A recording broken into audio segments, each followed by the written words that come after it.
Those of you who don't feed raw could actually be having the last laugh.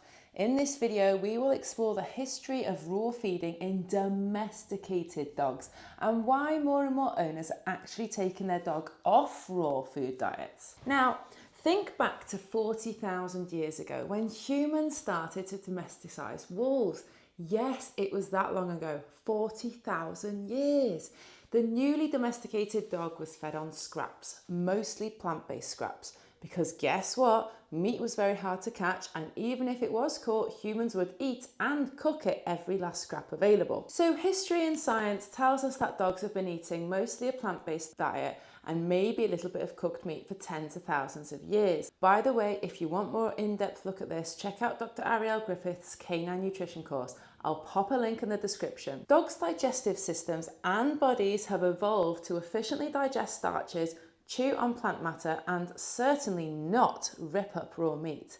It is absolutely absurd to think that a dog ever caught a fish in the wild, although I regularly see my dog Fleet pinching the tops of sprouting broccoli and delicately picking blackberries off the thorns. Let's just think about the physical differences we can see with dogs. So jaw muscles aren't as strong. Grains are easier to chew than raw meat. The canines and the other teeth are much shorter than the wolf. There is no need for domestic dogs to bring down an animal and rip the flesh from the bone anymore, so they've lost these really long teeth. Noses are shorter, some a lot shorter. The long snout is not needed to track prey. The common dog today really does not suit catching prey. So when and why did we start feeding dogs raw meat? It all started in Australia about 25 years ago. In my lifetime. Yes, it's only been 25 years that people have been feeding their dogs raw meat. Now, huge positive differences in dogs were noted when they changed to a raw diet. But of course there is. When you switch your dog from a processed meat diet with goodness knows what in it, colorants, preservatives, anything like that, your dog's health is likely to improve. Dogs have evolved for thousands of years without this raw diet, and so more and more dogs are beginning to get problems with being fed raw. And here they are. A recent study shows that dogs have gastrointestinal problems on high protein raw meat diets. This study shows that significant amounts of owners are pulling their dogs off a raw diet because it actually causes gastrointestinal diseases. Now, I'm not a scientist or a vet, but I like to think logically about things. If a dog has for thousands of years, tens of thousands of years, been eating scraps, and then a commercial mix of processed foods for 50 years, and then all of a sudden a completely raw meat, it isn't surprising that the digestive system can't cope. Just like we as humans don't eat raw meat anymore. Secondly, dogs who eat a raw diet might not be getting all the nutrients they need. It's very hard as an owner to understand what should be in a dog's meal, and unless they're buying and feeding a packaged, and let's face it, processed, raw meal by a reputable brand, then it's unlikely that your dog will get the right nutrients.